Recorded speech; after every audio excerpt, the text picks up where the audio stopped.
Friday evening. Thanks for joining us for Unscripted here on Up North Live. A lot happening today, from the start of the Winter Olympics to some more winter weather moving in across the region. For a look at what we can expect for this Friday and moving into the weekend, here's Storm Team Chief Meteorologist Joe Charlevoix. Hey, Joe. Yeah, thanks, Melissa. Look at our time lapse today over the Mackinac Bridge, which, well, you can see it was one of those days where we had near whiteout conditions at times with lake effect snow. And then at other times throughout the day, we had some blue skies. But it was a windy day today. Winds were rather gusty. It's colder weather has worked in, and we're in store for a pretty chilly night out there tonight. Let's start off with the wind, which has been fairly gusty today. That wind really picked up mid-morning. And Traverse City and Rogers City, Alpena too, Mackinac Island, winds are gusting still up to 36 miles per hour. And that's blowing in some lake effect snow off Lake Superior. Also Lake Michigan, you can see where some of these snow bands have set up. So because of that, we do have for several counties here winter weather advisories for some lake effect snow. That's until 7 o'clock tomorrow morning. And then in the blue shaded counties for cold wind chills tonight, a cold weather advisory until 9 o'clock tomorrow morning. Pretty cold night coming up. More on that coming up in about 15 minutes. This year's hunting season could look very different in Michigan. Tonight, State Representative Jennifer Wartz is speaking with us about her bill that recently passed the House with bipartisan support. The bill would lift the baiting ban and other feeding restrictions for deer and elk across the Lower Peninsula in an effort to manage rapidly increasing deer populations. Mackenzie Decker spoke with her today about the benefits that could come from this. Cruzinga Archery owner Mark Cruzinga has been a hunter his whole life. Yep, my whole life. I've been here 33 years now, so I've seen it kind of change throughout the years. Something that's always changing, the number of deer around the state. Republican State Representative Jennifer Wartz from Quincy says Michigan now ranks second in the nation with roughly 2 million deer. The fact of the matter is that if we don't do something, the deer are going to continue to just decimate and cause more and more issues. Wirtz thinks lifting the Lower Peninsula's baiting ban can help control the population while protecting farmers and drivers at the same time. Michigan State Police estimates more than 58,000 deer-related crashes in 2024. And Wirtz says deer can also cause millions of dollars in crop damage every year, making them the most expensive farm pest in Michigan. Earlier this week, we counted over 30 in a neighboring field near us. The devastation to crops the deer are causing just continues to be more and more each year. When we spoke with Cruzinga at the beginning of last year's hunting season, he mentioned a need to get more kids involved. That's one thing we promote. We allow kids to shoot for free here. Something Wirtz says this bill could also help with. If a kid can get a deer when they're out hunting in a weekend, instead of walking away with nothing, hopefully it will incentivize them to keep doing it. I mean, this alone isn't going to fix the deer overpopulation that we have in the state, but it's another tool in the toolbox. That was Mackenzie Decker reporting. The baiting ban was originally passed in 2019 to keep deer from gathering together around bait piles and spreading disease to each other. The bill's already passed the state house. It's now headed to the Senate. Well, that brings us to our question of the day. Do you think the deer baiting ban should be lifted in the Lower Peninsula?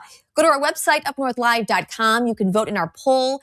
You can also leave comments on our Facebook page, Up North Live.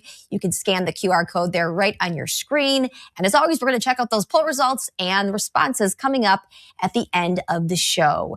Over the past month, few people have been busier than Northern Michigan road commissions. Lots of plowing, salting, and sanding. But winter is also a time when they look ahead to what repairs and projects they have to have funding to tackle once the warm weather moves in. They plan on a long time out for those, but right now that's a little difficult. It's not sitting well with the County Road Association of Michigan. Mark Shillette reports. It's definitely been quite the winter. And that means a lot of road commission plows and trucks out doing what they do. We've had at least partial crews out every day since Christmas. This time of year, they stay busy doing this and busy planning out what they have to do once the snow melts. There's a lot of design work, engineering work that goes into place, so you want that done a year or two ahead. But planning and budgeting far out right now is proven to be a little bit of a challenge for our 83 county road commissions. Really knowing your budget's really important. And right now, that future budgeting statewide, a little uncertain. how much money will be coming, when will it be coming, in this uncertainty with regards to this lawsuit on the wholesale marijuana tax. That new 24% marijuana tax meant to replace the state's current gas tax for funding passed by the legislature last year with hopes it would boost the budget bottom line amidst years of declining gas tax revenue. It's eroding out from under you while costs for road repairs are going up. That's, I think, a problem that slipped by, frankly, a lot of states for a lot of years. And that slippage, the underfunding of our road repairs, has had an impact, especially when it comes to our roads not eligible for federal funding. Our goal for them is a very modest 60% good fare. And in reality, where we sit is 46% good fare. So we got a long way to go. So getting the higher funding, the new marijuana tax could provide a priority for the CRA. It's a good thing. But the progress to getting there, not without a fight in court. The cannabis industry filing suit to block the move. It's now headed to the State Court of Appeals, and that prompted CRA to jump in. We filed an amicus there as an aggrieved party saying we can't do what the legislature intended us to do. CRA's hope that the court will move quickly in ruling on the new marijuana funding mechanism so that each of the 83 counties can clear a budgetary path for upcoming projects. Well, we're already budgeting out the year for 2026. Now we're going to take a look at our budget. We need to pull some projects back. And we're trying to get to the point where we can budget out several years ahead. That was Mark Gillette reporting. The transition between the old road funding method and the new one is complex and involves more moving parts than just the marijuana tax. It's unclear when a ruling from the Court of Appeals could happen. Well, if you're looking for an outdoor event this weekend, look no further than the Black Lake Sturgeon Shivaree. Sturgeon for Tomorrow is hosting the Black Lake Sturgeon Shivaree today through tomorrow, and activities for this event will be on Black Lake in front of the former Black Lake Hotel. The Shivaree will coincide with the opening of the Black Lake Sturgeon season, which opens tomorrow, Saturday, February 7th. All the proceeds from the Shivaree in Sheboygan will be invested in lake sturgeon recovery, protection, hatchery, research, habitat conservation, and outreach programs. Happening today in Petoskey, leaders and others in the community gathered to talk about the challenges facing the area and celebrate the successes. The Petoskey Regional Chamber of Commerce held the 21st annual State of the Community at the Odawa Casino Resort. Nearly 300 people and 38 organizations all took part. One aspect of this event is to address what actions need to be taken and how people can get involved. I think one of the biggest things we see as a takeaway from this is the individuals within our community who might not be in the know all the time. Maybe the circles that they work in or the entities that they work for don't always have all of the information. David says residents know the main concerns of the community, including housing, childcare, and economic issues. And it's because of events like this that progress is being made to spark discussions and solutions. Animal lovers have a chance to get their furry friends in the Cherryland Humane Society Pet Calendar. The Pet Calendar contest returns for its third year in a row. The annual contest invites people who have dogs and cats to enter photos of their furry friends into a community voting competition. All the proceeds benefit the Cherryland Humane Society in Grand Traverse County. And since it launched, the fundraiser has raised more than $24,000. There's a $5 entry fee per photo, with each vote casting $1. It's so much fun. I'm so happy that people like it and want to do it. And it's the best way I know how to support Cherryland Humane Society, and they're incredible and they need help. So as long as people want to participate, I'll keep running the contest. I know that everybody looks forward to it. Like, we have people reaching out like, when's the calendar contest starting? Like, they just love this so much. Like, everybody gets really into it, and that's pretty exciting. Oh, how fun. Definitely exciting stuff. 13 pets with the most votes will be selected as winners and featured in the 2027 Cherryland Humane Society calendar. Well, in news out of Lansing, lawmakers continuing that conversation surrounding possible data center developments around the state. Specifically, they're looking into how they affect people's health and the environment before the state gives them tax breaks or incentives. Princess Janae Steverson has more on the comments, questions, and concerns raised during an oversight hearing this week. Michigan state lawmakers heard hours of testimony over whether large-scale data centers belong in the state. Several environmental health and energy experts saying no. They say data centers operate 24 hours a day and use a massive amount of electricity. In a particularly hot or cold period where the grid is strained, they are not interested in shutting down to make sure that people can keep their heating or cooling on. These 4 experts warned higher electric demand could drive up utility bills, especially during peak seasons. They also raised concerns about water usage and pollution, saying a lot of data centers rely on fossil fuels and cooling systems that impact nearby communities. Without the proper guardrails, data centers could threaten and undermine Michigan's renewable energy, clean energy, and energy waste reduction laws, and instead drive the further development of polluting fossil fuel power plants, locking in emissions and costs for decades to come. Another concern was jobs. Critics noted that data centers require fewer workers than other large industrial projects. Transparency was also questioned. Speakers said companies oftentimes do not clearly disclose how much electricity and water will be used, oftentimes leaving taxpayers on the hook if infrastructure upgrades are needed. It is stemming from the contracts that they have with OpenAI to build and provide a certain number of facilities in a certain amount of time, or they stand to lose billions of dollars. Well, I'm sorry, but their contracts are not our problem. Our thanks to Princess Janae Severson for that report. No votes were taken during that meeting, but more discussions on this topic are expected. All right, stay with us. Chief Meteorologist Joe Charlevoix takes a look at that Friday and your weekend weather forecast coming up after this. I'm Jada Johnson from Big Boys TV, and the Fish and Game Report is sponsored by Johnson's Propane.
I'm Dee Dee Gatton with the National News Desk in Washington, D.C., and this is your news update.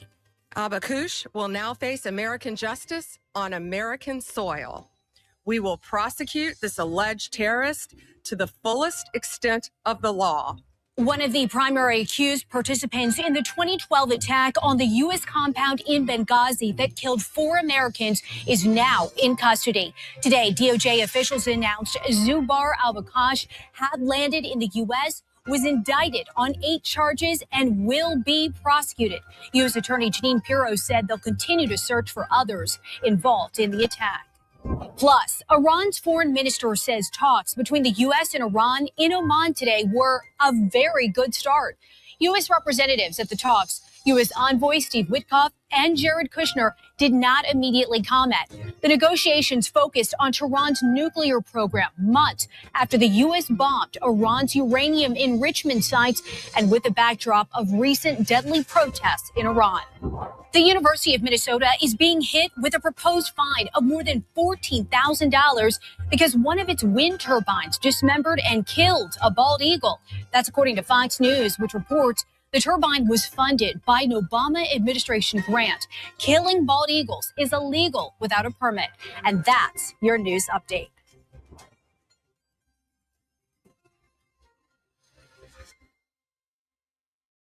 The National News Desk can be seen on ABC 29 and 8 on Saturday night and 11:30 and Sundays at midnight. Welcome back to Up North Live here, or excuse me, Unscripted here on Up North Live. We're going to turn things over to Chief Meteorologist Joe Charlevoix, who has a look at your Friday and weekend weather forecast. Yeah, thanks, Melissa. We'll start off with the wind today. It was a gusty day. So last night we had a lot of freezing drizzle. There were actually a number of school closings this morning because of that. And then some cold weather worked in. That kind of got rid of the drizzle. And now we're dealing with some lake effect snow, but also some cold weather and a little bit blowing snow. There's a look at the winds right now. Gaylord and Rogers City still gusting up to 37 miles per hour. But take a look at the direction of the wind coming out of the north. That's because we had a cold front pass by. There it is right here with cold air starting to settle in, at least for the weekend. It's not going to last very long. We'll start already warming back up again by Monday and then into next week when some spots will be back above freezing. But in the short term, that cold weather settling in, and that is kicking off some lake effect snow. You can see this near Lake Superior, also downwind of Lake Michigan into the Grand Traverse region tonight. So that will kind of be the focus for some of the snow in the purple shaded counties. So we'll kind of highlight those: Leelanau, Benzie, Grand Traverse, Manistee, and Wexford counties. Winter weather advisories also loose in western Mackinac County for lake effect snow and some blowing snow. And then here in blue, this is a cold weather advisory for the wind chill tonight. And that's in effect until 9 o'clock tomorrow morning. As far as lake effect snow, we'll start with that as we head into the weekend here. Again, west of the eastern UP and then kind of into the Grand Traverse area, right in through here is where we'll focus some of that lake effect snow tonight through tomorrow. Away from there, a partly to mostly cloudy sky. It's just going to be cold, most spots in the teens tomorrow. Then we head into Sunday, and I do think we'll get some sunshine in here Sunday, hopefully. You can kind of see that as we get into the afternoon with more clouds actually to the west of us. Usually it's us under the clouds, but hopefully we'll see some sunshine here Sunday as our wind turns more out of the southeast or south. And then Monday, a few snow showers north, and this is a little freezing drizzle that may arrive Monday afternoon and evening. So we'll keep an eye on that too as we get into the early part of the week. Lake effect snow, very, very localized near Newberry, Nobbinway, that area, Curtis, and then southwest of Traverse City, kind of running along the county lines here: Manistee, Wexford, Benzie, Grand Traverse County. Over here, hardly any snow expected. For instance, Sault Ste. Marie, Grayling, hardly any snow at all. It is cold. We mentioned a cold weather advisory for several spots. Sault Ste. Marie right now down to 6. This is the forecast wind chill through tomorrow morning, and some spots notice 15. It'll feel almost like 25 below at both Sault Ste. Marie and Drummond Island tomorrow. It stays cold tomorrow afternoon, and then a little bit better as we head into the day on Sunday. So here's what we're looking at tonight: 4 above to or 14 above rather to 4 below. Some lake effect snow west, cold, partial clearing inland, wind chill 0 to 20 below. And then tomorrow, scattered lake effect snow mainly west of I-75, single digits and teens for the UP tomorrow. Mayo, 15, same at Grayling, partly to mostly cloudy skies east.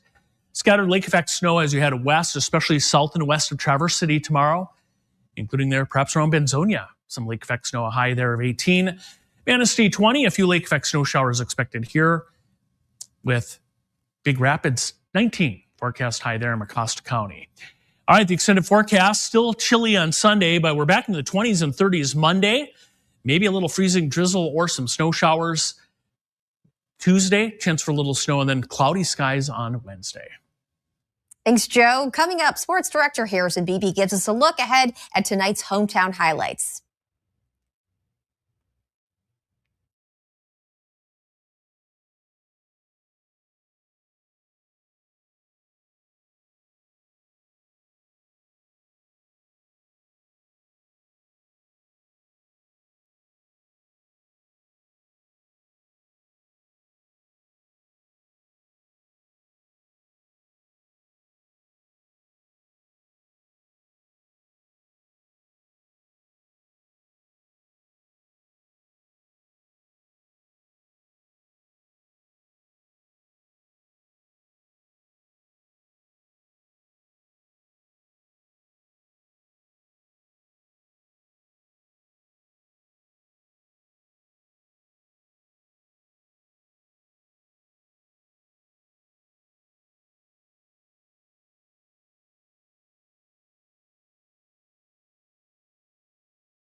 Welcome back to Unscripted. Sports director Harrison Beebe is on the road covering basketball again tonight. He helps us take a look ahead at what we can expect for hometown highlights, along with a look ahead to Sunday for Super Bowl 60.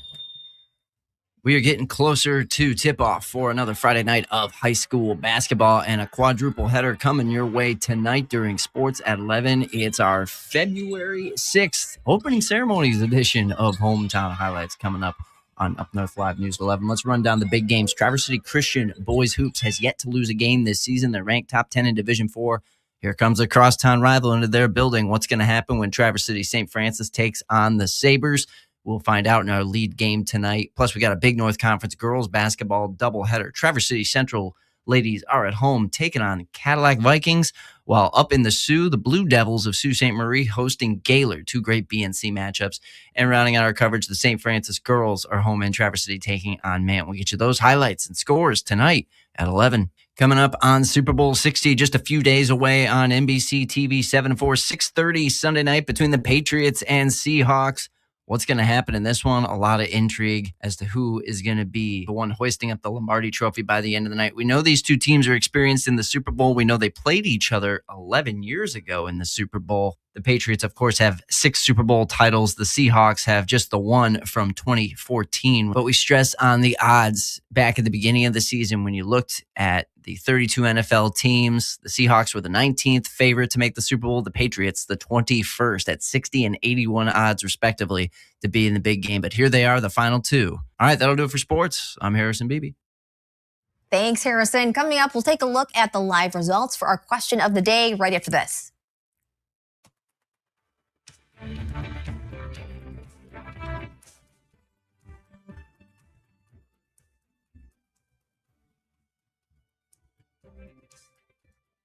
Salon services are furnished by Epiphany Advanced Academy in East Acme.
All right, we are taking a look at that question of the day. Do you think that deer should be, the deer ban rather on baiting should be lifted in the Lower Peninsula? Right now, we're looking at our poll results, first of all. 80% say yes, the ban should be lifted.